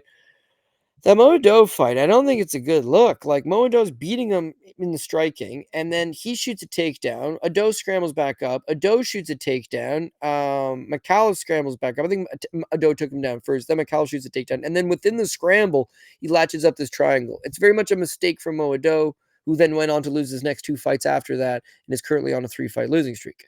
His very next fight against Kevin Jousset, I fought the world's most frustrating game plan, but it was highly effective. He just literally ran away the entire time and used big kick and big left hand and big kick and big left hand. And you'll notice he's southpaw, and he used the 2 best southpaw weapons on repetition and repetition and repetition.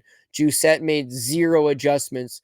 Jousset did not attempt to do shit. Jousset walked into a knockdown, but Jousset still won the 3rd round. And had he attempted some takedowns, maybe he could have made the fight closer than it was. He took way too long to get going. I think that's why I'm signing with Oban Elliott. He's coming off a stinker for sure, but in that stinker, this Korean guy gave him no space. He just constantly held him up. McAuliffe is not going to do that. First of all, he's not as good as Ko, but as well, it's just really not his style. He'll dance on the outside, dance on the outside, dance on the outside, and then fly in with a left body kick and fly in with a straight left, and then fly in with a left body kick, and then fly in with a straight left, and then get back to moving around and using his legs. He's got decent cardio. He should be able to do it for 15 minutes. And if Oban Elliott sits there and tries to go punch for punch with him, he might just get it worked. Volume, that's it. But if Oban Elliott can show us a little bit of that stuff that we saw before the last fight, which is decent judo, good ability to get some takedowns, decent takedown defense of his own, good trips up against the cage, striking not good, but probably better than McAuliffe's. Is that he's going to constantly have to evade these left body kicks and constant jumping in. Like, McAuliffe's got a 5-inch reach advantage on him. And I will let you know, he plans on using every bit of it. And that's what makes him a problem. He's longer. He's going to stay to the outside. He's going to move his feet. He's going to try to just rack up volume, rack up volume, rack up volume. And as such, Oban Elliott might just fall behind, right? Oban Elliott's only landing 3.5 strikes landed per minute. He was low volume in his last fight, obviously.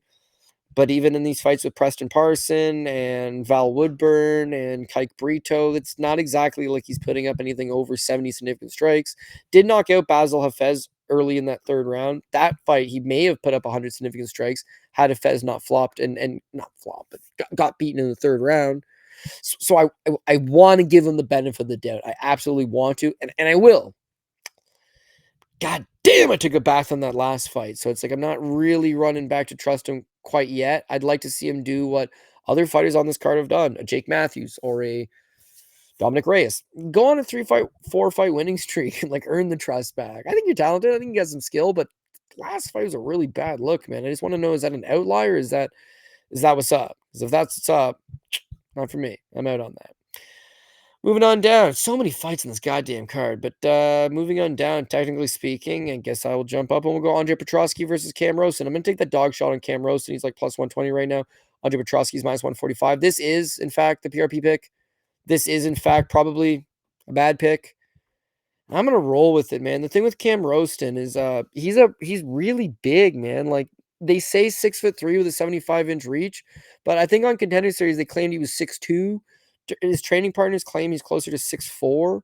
He's from New South Wales, Australia. You should be able to feed off that live crowd. But beyond that, when you think about city kickboxing and you think about Izzy, the big, tall, good striker, and you think about Navajo Sterling, the big, tall, good striker, and you think about Carlos Ulberg, the big, tall, good striker. This guy fits in real good amongst them. The difference is that they're all really good kickboxers. He's not a good kickboxer. He's not a good kickboxer at all. But the battle giraffe. You know when people always talk about people who are all unathletic, they'll be like, oh, he looks like a baby giraffe. Because baby giraffes, their legs are so long that they're uncoordinated and therefore they're falling over and they have no balance. That's Cam Roston. He's big, he's tall, he's not exactly the best athlete, but being a big guy will take you somewhere. The early part of his career is all just schlubs, no doubt about it. He is beating on schlubs. But the losses are quality losses. Only lost to an amateur by decision, right? Losses as a pro, Jacob Malkoun, one of my favorite UFC fighters because of that grinding style, of course. But he went to decision with Malkoun, which a lot of guys do, but it's quality loss still. Issy Fitikefu, he fights for one championship right now. If you've ever seen this guy fight, he's a banger. He's a banger. So he knocks him out. Still a good guy. And then since then, I mean, I wouldn't say he's foolproof. I just did the fighting shitty guys 3-3, 4-9, 1-1, 0-0, 3-6. What can you really take away from that? Fights Torrance Finney on the Contender Series. And this is where my intrigue starts to get piqued. When you watch that Finney fight, watch it live. Finney is my boy. I know people don't like him, but Finney is my boy on a personal level. When you watch that fight, maybe the best thing about Cam Rosen is like he keeps getting back up over and over again. Finney took him down 10 times. 10 times on 14 attempts, right? 11 minutes and 41 seconds of control time, but he constantly keeps getting back up. The first round, you'll see Finney takes him down 4 times, 4 for 4 with 4 minutes and 11 seconds of control time. The second round, Finney takes him down 5 times on 6 attempts. Good for 3 minutes and 29 seconds of control time. The third round, Finney gasses, right? And at that point, Cameron Roston stuffs 3 of the 4 takedowns, still gives up 4 minutes of control time, but does manage to hit a submission attempt and does manage to outland him 11-4 on the totals, on the significant strikes. But the total strikes, he outstrikes him 53-11. His cardio is good. And that's what's going to be important here is that Roston is a big guy that wants to go and throw volume, but he's oftentimes getting taken down. His get-up game's not terrible, and if you're Torrance Finney and you can shoot 14 takedowns, then that's the easy path to victory against him. If you're anything less than that and you tire, he'll start to take over. And then this Brandon Holmes fight his last time out. Holmes is the betting favorite. Nobody really thinks much of Cam Roston, but Roston's a big guy. And when you're not taking him down, you leave him to be able to come forward and plod forward and land strikes, which he does. Scores 2 nice knockdowns over Brandon Holmes, gets the TKO. So if cardio is not bad, get-up game's not bad, and not that he's got good striking, but he trains with 3 elite strikers his own size, 2 of which are on this card. He's got the hometown advantage. He's live to just come forward and bully up Andre Petrosky, and that this is where Andre's got issues of his own, is that he's a gas bag. Like, there's no doubt about it. We like him physically. This guy is strong. He's got a good look. He's got the hammer and the sickle tattoo. He's 34 years old and he's got cardio issues. He's also got, like, not that it's a full-time job. He's made money fighting, but he owns racehorses. He goes to the barn every morning. He's got other passions outside of fighting. And you've noticed in these last couple fights is that he just as routinely tiring out over and over again. Let's go back to this real run here. The Jacob Malkoun fight, he knocked himself out shooting a takedown in which he ran his own head into Jacob Malkoun's hip and knocked himself out. Weird. Against Michel Pereira, he got knocked out in a minute and 6 seconds. Weird. A lot of these other fights, like Gerald Mearshart, Nick Max, not the Nick Maxwell fight, he looked in that one. Michael Gilmore and Hugh Yazong, both of which he took to the third round, is that he gasses in a lot of these fights. But this is more so the run that I want to focus on here. Beats Josh Frem, where he landed 12 significant strikes over 15 minutes. He got 3 takedowns, but he landed 12 significant strikes. His very next fight against Dylan Butka, who was released from the UFC on a 0-3 run, and both of his other losses in the UFC, he was finished. But Petrosky also takes him to decision and lands 23 significant strikes. Meant to get the 3 takedowns. Against Rodolfo Vieira, he got outstruck by Rodolfo Vieira 58-51. And even though I was singing his high praise for that fight, because I don't really think Rodolfo was all that good, he looked awful, man. He's slow. He doesn't want to overexert himself because he's so muscular. He knows his cardio is bad. He's gassed plenty of times before that he really only just waits, and then he might hit a blast double. Or he might explode with 1 or 2 big punches. And he goes just back to waiting. He's prone to getting outworked. At 6 feet with a 73-inch reach, he's giving up 3-4 inches in height to Roaston. No doubt he can take Roaston down, but taking down a big man is going to be taxing. And these city kickboxing guys, they know that you want to take them down, so they're working on their get-up game constantly. After this 3 little win streaks of low volume decisions, he runs into Edmund Shabazian, and of course, everybody takes down Edmund Shabazian, right? And he does. He gets 2. This is what's pragmatic about that one is that he only got 23 seconds of control time with those takedowns. Yeah, he took down Edmund. Everyone takes down Edmund. Everyone takes down Edmund and controls Edmund as well. And he really wasn't. He shoots from too far out. These strong guys are able to reverse him. The longer the fight goes, he's tired. Therefore, he's shooting less. Therefore, he's a stationary target. Therefore, he's prone to getting hit. Cam Roston's not good. It's the PRP pick, man. This guy's all the way at the bottom. The skills, Petrosky wins it all day. Better grappler, really, he is a better striker, way more experience. Why would you not take him? Well, just the other guy's just big and has good gas tank and a decent get-up game. He's fighting at home. He's got 2 of his training partners on this same card that have been helping him get ready and are much better than Andre Petrosky. So, yeah, I know it probably feels like I'm being harsh on Petrosky. I really like Petrosky. It's just his style's too low volume and more of a decision guy that needs to rely on 2 or 3 takedowns and lots of control time.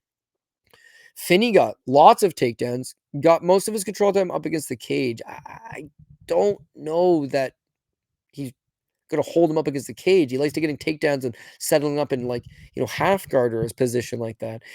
And guys, I'm not gonna lie to you, this could be a bad pick too. So you can do whatever you want. You can make up your own decision on that one. But for me, it's like, yeah, a couple dogs are gonna come through on this card for sure. There's 14 fights. I do agree with the vast majority of the favorites, which are the ones that are most likely to blow this for me. Andre Petrosky is most likely to blow this for me. I've got his last 5 fights right. The ones he's won, I got it right. The ones he's lost, I got it right. I feel like I got a good gauge on what he is, which is just very prototypical. Too prototypical. The low volume costs him. Moving on down. Man, there's like 5 fights left, I'm pretty sure. It helps him pause here. Ride the pine for a bit. Give me a little bit of a break. No break for Cody. So, talked about Sterling, talked about Roaston, talked about McAuliffe. JB Malarkey versus Rolando Bedoya. Again, it's an even money fight, near even, -115 for Bedoya. Jamie Malarkey, -105. I ended up taking Jamie Malarkey, no doubt about it. He doesn't really have a chin, but it's not like he's old. He's still only 31. It's similar to I keep bringing him up. It's similar to maybe a Dominic Reyes. Take some time off, man. You got knocked out. That's a shame. It's been over a year. It's been something like 15, 16 months. You're still only 31 years old. You can come back from this. Mauricio Ruffy, yeah, he's not the world beater. We've found that out from the BDS beating, but he can crack, man. He got power, so he knocks him out. Nazarat's got power. Mohamed Namov's got power. No doubt they can beat him, but keep in mind, John McDessie is a good striker. Prado is an okay striker. Michael Johnson is a good striker. Those fights, he strikes with them for a vast majority of it and does just fine. If he gets chinned, he gets chinned, but outside of that, he puts in a better body of work, Again, sometimes he'll mix in his wrestling, as you see, took down Faraz Am 5 times, took down Brad Riddell 3 times, took down Jalen Turner. He fought Alexander Volkanovski back on the regional scene. He spent a lot of time training with Alexander Volkanovski, 3 takedowns on Prado, 3 takedowns on Mohamed Namov. He can wrestle. It's just the chin has not been holding up for him, right? His volume's also not terrible, right? 4.4 strikes landed per minute. So his volume's okay. His ability to mix in some wrestlings, it's okay. It's just like Nazarat's not a power puncher, man. And he put him down twice, knocked him out in less than 2 minutes. Ruffy is a flying knee. This guy's a filthy striker when he wants to be. And yeah, he was that night. Nemav's more of these, well, he's Tajikistan fighter. Obviously, he can plant them and throw, and when he does, but it's another fight where it's like he's winning this fight against Nemov and with 3 takedowns, outworking him, and then he gets chinned. His fight with Michael Johnson, he ended up winning and outlasting him with his cardio and his output, but he got dropped. His fight with Jalen Turner, again, it's another one of these knockout losses that he otherwise wasn't doing terrible in. Um, there's ways to beat this guy. He's not elite. His current record in the UFC, is 5 wins and 6 losses. So is there much to love? Yeah, maybe not a ton to love, but do I think he wins? I would think he wins. Rolando Bedoya, meanwhile, the biggest knock on him is he just doesn't seem to have the power. So against Chaos Williams, he hit him 149 times in his debut and still lost the decision because his shots don't really have much intention. They don't have much umph on them. The judges aren't saying, oh, wow, what a great exchange. The guy's landing clearly. He's coming forward, but it doesn't really register with them as being something that's all that impressive. So Song Kanan is exactly the same. He's got volume for days, but little jabs and rinky-dink leg kicks. It's like the power's not there. Therefore, he outstrikes him 112-75 and still loses the unanimous decision. And you watch the round by round, he did get knocked down in the 3rd round, which really sealed the deal for him, but first round, he doubles him up 32-16. Second round, he doubles him up almost. More than doubles him up 39-24. The 3rd round, he still outstrikes him 41-25. And yet, no, pretty clear he lost 2 of those 3 rounds, which he does. You watch it, the bigger shots are coming from Song Kanan. The bigger moments are coming from Song Kanan. Therefore, he's going to win the fight. Jay Herbert, same shit. He drops him. He mixes in 2 takedowns. And actually, he outworks Bedoya because he's the first guy to mix in the 2 takedowns. Not that he had a ton of control time. He only had 33 seconds, but 2 for 3, slows him down, keeps him guessing. Jai Herbert's also 6'1" with a 77-inch reach, and Bedoya just got caught in this gear. Everyone knows I love Peruvian fighters, but there's this subset of these Peruvian guys that they have no other thing. They're Cam Roston types. They have good cardio, and they're tough. And that's it. The skill's otherwise not there. The elite Peruvians can wrestle. They got big power. They're tenacious. Plus, they got excellent cardio and durability. The bad Peruvians just have the cardio and the durability. And so Bedoya is strong enough to last 15 minutes with Jamie Malarkey, but his takedown defense sitting at 33%, Malarkey's going to take him down. His strikes landed per minute, it's high. It's high. When you elect to just stand with this guy and not take him down, which Malarkey will, mixing some takedowns. And then beyond that, it's high, but it's misleading. It's high, but even guys that are landing less than him are still winning the rounds because they are better selection shots. So when I think about Jamie Malarkey, he's fought Michael Johnson to a striking battle and beat him. Johnson's a better striker than Bedoya. He fought John McDessie to a striking battle, decision win. John McDessie's a better striker than Bedoya. So yeah, I think if it just stays striking, he could win. But if he mixes in a few takedowns, he make this thing look way easier. And so I'm hoping he does, man. I am hoping he does. What do we all got next? We got, I believe it's Colby Thickness. We've got Trotsky, McAuliffe, Malarkey. Colby Thickness. Colby Thickness is a minus. Oh, he's a +1. No, that's not right. Let me just make sure. Colby Thickness is, yeah. Well, did it move at all? Yeah, okay. So Colby Thickness was a +250 underdog, but clearly the money is coming in on him, which I don't disagree with that. I think that Colby Thickness wins this fight. Just, if you still get him for dog money, great. If he was to be a 2-1 favorite, I wouldn't like it. It's just, hey man, it's a bantamweight fight. Both guys are gonna have lots of opportunities. With Thickness, he's Volkanovski's training partner, right? So Volkanovski says great things about him. He's only 26. He's still young. He came into the UFC with an undefeated record, 8-1 as an amateur, competed at the IMAFs, won IMAF gold medal.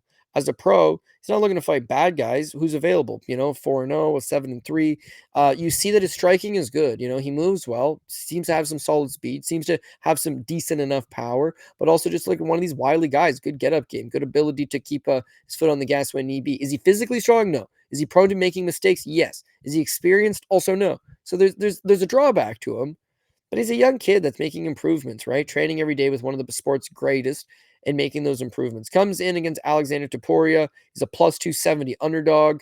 They're doing the Volkanovski versus Topuria. This is Ilya Topuria's brother. He's highly touted because he's Topuria's brother.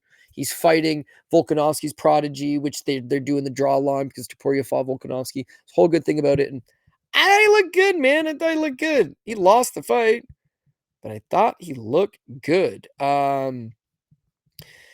Didn't land a whole lot, but it's more so just like Toporia's a strong physical guy, right? 1 for 2 on the takedowns, but had 5 minutes of control time. You saw him trying to scramble. You saw him trying to get back, but just wasn't able to do it. And the striking exchanges, Toporia's, a lot more vaunted, a lot more credited, so to speak. And I thought Thickness just looked like a green fighter that's out there learning, but against a tough stylistical clash for him, I thought he did really good and gave a good account of himself. Josiah Musasa, I've been familiar with him for a while. A friend of mine, Boyan Kalicevic, was offered a fight with him way back when. So it was like, what's the deal with him? It's like they call him the KO Wizard. It's got a different name in I don't want to say his tribe, but very much it is his tribe. They have their language. It translates to the KO Wizard, and this guy just absolutely toasts people. All of these fights have happened in either Congo, Nigeria, or Egypt. He's never fought outside of Africa, and he's knocked everybody out pretty well in the first round. That gets him on the Contender Series where he takes on Notori Tanzalov. Sorry, Tanzalovi. Sorry, my bad. Otari Tanzalovi. The Tanzalovi fight, it's more so Tanzalovi gasses out is the reason he loses, because otherwise he's winning the first 2 rounds and then just starts to tire. The first round you see he outstrikes him 25-18, but it's the 2 takedowns, 2 minutes of control time. But he shot 8, so he tired. The second round he's gassed, and so the striking numbers are a lot closer. But he does get 1 takedown, and he gets reversed on a botched takedown, which allows Musasa to land a few less strikes, but get a little more control time, and Musasa wins the second round. The third round, he still manages to take him down, get a minute of control time, outstrike him 21-13, but Musasa gets a reversal, and he ends up on top with 2 minutes left, and looks good for the judges. They score it for him. I didn't think he looked good at all. I did not think he looked good in that fight. But Dana's like, yeah, we're going to sign him. So he comes in. He's a big favorite over Carlos Vera. Carlos Vera drops him early in the first round, gets on top of him, easily outgrapples him. Vera's a 10th planet black belt, so he is good on the ground. But he's not known for his striking whatsoever. And he drops Musasa, takes advantage of it being on the ground, and ends up submitting him. So this guy is now officially, he could have lost that Tanzalovi fight. I kind of thought he lost the Tanzalovi fight, but of course Tanzalovi was gassed and his body language looked awful. So I get it. But I just, since he's left Africa, the KO Wizard isn't exactly the KO Wizard. He's still a good athlete. He still moves hard. He still hits hard. That's all well and good. But he used to fight out like 125. Now he's fighting out 135. He looks a little lethargic out there. His grappling, I don't think his grappling is good. I think his power is overrated. I think his skills are overrated. And with Thickness, is like Thickness can take a hell of a punch. So if your path to victory is just that first round knockout, I just don't really see it come together. Well, what do I do beyond that first round knockout? Outwork him. He's not really the highest volume guy. Thickness, I think, has got better grappling, which he should be able to mix in a few takedowns here and there. He's fighting a little closer to home. I'm just off the Musasa bandwagon altogether. Not for me. Not my guy. Moving on from that one. So yeah, of course, Thickness is the pick for there. Share this tab instead. We are moving down to Luana Carolina versus Michelle Montague. I don't got much to say here. Montague 6-0 PFL vet, jumping over. The reason I am going to take her is that she's been fighting at PFL at 140 pounds. So a lot of these fights, it's not like they're great, but she gets it done the same way all of the time. Takes you down second round, tires you out. You're forced to carry her weight. She grabs that rear naked choke. As a amateur, she's actually a 1-time IMAF world champion and then a 2-time second place finalist to Sabrina De Sousa. Sabrina De Sousa is also 4-0 as a pro right now. Novi Nyao girl that was overall 15-0 as an amateur. So, that's the quality that was in with as an amateur. As a pro, she's, been doing some good stuff as well. Abby Montez is not terrible. In fact, she was the betting underdog against Abby Montez at 145 pounds, but she won second round rear naked choke. Karolina Sobek, tough little Polish girl, 143 pounds. She gets the first round rear naked choke. Marlena Moraes, she's a 3,500 favorite. People have figured it out by now. She gets the rear naked choke. She's now dropping down from 145 to 135 for her UFC debut. Do want to watch the weigh-ins, want to see how she looks. But this is the thing. She's coming down from 145 to where she looked fine to 135. She's going to be big. Juana Carolina, meanwhile, is moving up from 125 pounds, where she spent the entirety of her UFC career, to 135 pounds for the first time. The reason for that being is her last fight against Montana De La Rosa, she withdrew due to weight cut complications. She also missed weight against Julia Stoliarenko, coming in at 128. She also missed weight against Poliana Botello, coming in at 128. And I guess that's the only other time she missed weight in her career. So they're forcing her up, saying, "Listen, you missed weight twice, and you pulled out on fight week due to a bad weight cut. You're going to 135, and you're going to go all the way to Australia, and you're going to take this girl on who is from New Zealand, but will have the fan support, trains at American Top Team, is huge for the weight class, and is a good grappler. You know, how's your grappling, Carolina?" And that's kind of Carolina's issue. Grappling isn't really all that good. She uses it, here and there, but Lizzie Pudilova took her down twice. Julia Stoliarenko took her down once. Ivana Pejovic took her down twice. Joanne Wood took her down twice. Molly McCann took her down twice. Lupi Godinez took her down twice. Poliana Botelho took her down. So effectively, she's been taken down in her last 8 fights. She's been taken down at least one time in all 8 fights. So Michelle Montague, bigger, stronger, have the fan support, trains at ATT, love it, and probably will get takedowns just like the other ones have done. And as long as you don't gas, that's the main thing here. Don't gas out. If you do gas out, just make sure you win the first 2 rounds, because she's not a power puncher. So if she doesn't put you away, you should be good. I think we've got one fight left. Have we come down to the very first fight on the card? Oh my God, we have. Brandon Pericic. Actually, originally Croatian, I'm pretty sure. But the Balkan Bear, one of my brothers. He been living down in, no surprise, City Kickboxing. No surprise, 6'5". No surprise, kickboxer. They love this dude, and there's obviously something in the water in Australia, because these guys are New Zealand. These guys are huge. They are huge. They like to kickbox. He's just another one of them. We talked about Kelvin Fatile, a journeyman type guy down there over in New Zealand. He gets a quick rear naked choke finish. Didn't look bad. Raymond. Randall Raymond is also a good journeyman level type guy. Got a good looking record, but is always, otherwise not all that good. He gets him down. He submits him. I didn't think he looked all that good in that fight, truth be told. But the main thing is that fight he's forced to grapple. And he's not a grappler. This guy wants to strike. Striking is what he does. And so I think that's where he runs into the issues there, is that a guy that's willing to take him down is going to give him trouble. Guys don't want to stand with him. He's got no problem there. He can hit. He's 6'5". He's 265 pounds. He's pretty one-dimensional. He's 31 years old, and he can hit. That's about it. Had 2 fights canceled this year.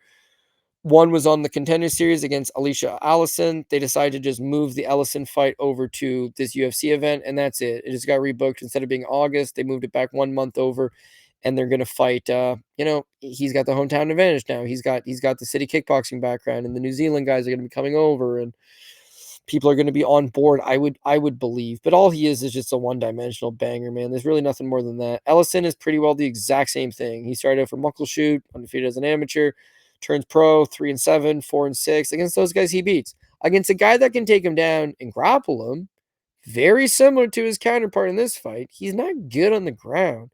If you're 1-1 or you're 0-1 and you want to stand and throw, yeah, he's going to oblige you.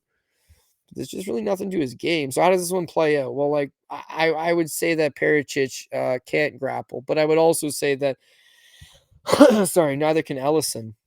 Therefore, we've got 2 big, greasy heavyweights chucking down. And I just feel like Pericic has got equal as much power, but he seems to be a little bit of a smoother operator. Maybe has a slightly better gas tank, and I think eventually just catches him with something. But listen, I don't love this thing. And what I will say about this fight in particular is, we'll tee up this one for. He's a minus 220 favorite right now, right? Well, he opened up at plus 185. So at plus 185, is this guy good? No, but it's just 2 bangers standing in the front throwing. So he's the very clear choice. And so once this thing goes down to plus 125, he's still the clear choice. Then this thing comes down to minus 118, and yeah, he's still the choice. It's now minus 220. It's a big price tag for a guy that is still no good. He's still no good at all. But now you're going to be forced to pay this giant price tag. So it's kind of dog or pass. Unfortunately, I was on him before. Now that the line is effectively flipped, still got him. You could take the underdog. I don't think anybody's gonna fault you. It's the first fight on a 14 fight card. I wouldn't get too invested on it, but yeah, I'm just not. I just think Brando Pericic probably just lands something and puts some away. I can't waste too much time for you, nor do I have some great degree of confidence. I'm going to wait for Wayne's on that, and yeah, we'll see how the plays work out. Anyways, PRP, and then I got to get the hell out of here. We got Carlos Ulberg. Sorry, I am going to go with Dominic Reyes. He's dog number one. I'm going to take Jimmy Crute. I understand it's a tuck your butt type fight because he's not trustworthy. Jack Jenkins, hopefully the leg kicks are going to add up for him. I'm taking him. Jake Matthews, been in the UFC a long time, seems to finally have hit that sweet spot, so to speak. I am going to take me some Jake Matthews. Hopefully, he can keep the good times going. Louis Sutherland versus Justin Taffa. Oh, I don't know, man. It's an absolute car crash of a fight. I really don't like either side. However, I do think Louis Sutherland's a little more intriguing to me, so I'm willing to give him the chance there. Tom Nolan versus Charlie Campbell. I'm going to take a flyer on Charlie Campbell as the underdog. He's striking maybe not better than Tom Nolan's, but his power is enough that he might be able to get his attention, mix in some wrestling, make this thing happen. Watch for Wayne's on Friday. Could be a bad cut coming in for Tom Nolan. We've seen him chinny in the past. Maybe it's those cuts to 55. Keep your eye open. Navo Sterling versus Bellato. Sterling, again, he's inexperienced, but he's starting to get a little bit more comfortable, starting to rack up more cage time. And I think he's got more than enough power to knock out Bellato. The takedowns from Bellato do worry me, but it's not like Bellato's really much of a takedown artist. You know, he could be a threat at times and makes a one or two in. He's not going to shoot nine like Tuco Tokos, I don't think. So, and if he does, he's going to gas, and Sterling takes over. Andre Petrosky versus Cam Roaston. Roaston's too big. I think his cardio is better. Petrosky is just a little bit, too low volume, and I think he's going to slow as this thing goes. So it's a dirty, greasy pick. I get it. I 100% get it, but I'm going to take Cam Roaston dog money. Oban Elliott versus McAuliffe. Oban Elliott hopefully jumps back in the right track, but the last fight was abysmal. He's the pick for me, but I'm a little nervous there. Jamie Malarkey mixes in some takedowns, keeps the striking competitive, lands the bigger shots. It works for Rolando Bedoya, who doesn't quite have enough power to take advantage of the biggest flaw from Malarkey, the chin. Colby Thickness, I think he outworks Musasa, takes him down, tires him out, drags him into some deeper waters, and then starts to take over more than anything. First round, he got a mind in P's and Q's. Montague dropping down to 135 for the first time. Luana Carolina going up to 135 for the first time. Recipe for disaster. Brando, too much power, I think, for Ellison. Too much.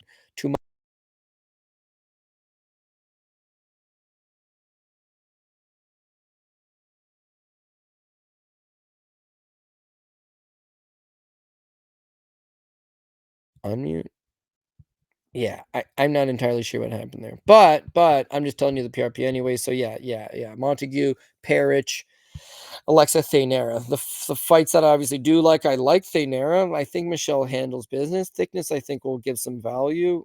Malarkey, I think, is flying under the radar. Cam Roaston is a dog. I don't know. I just broke it down all for you. You don't really need anything more than anything more.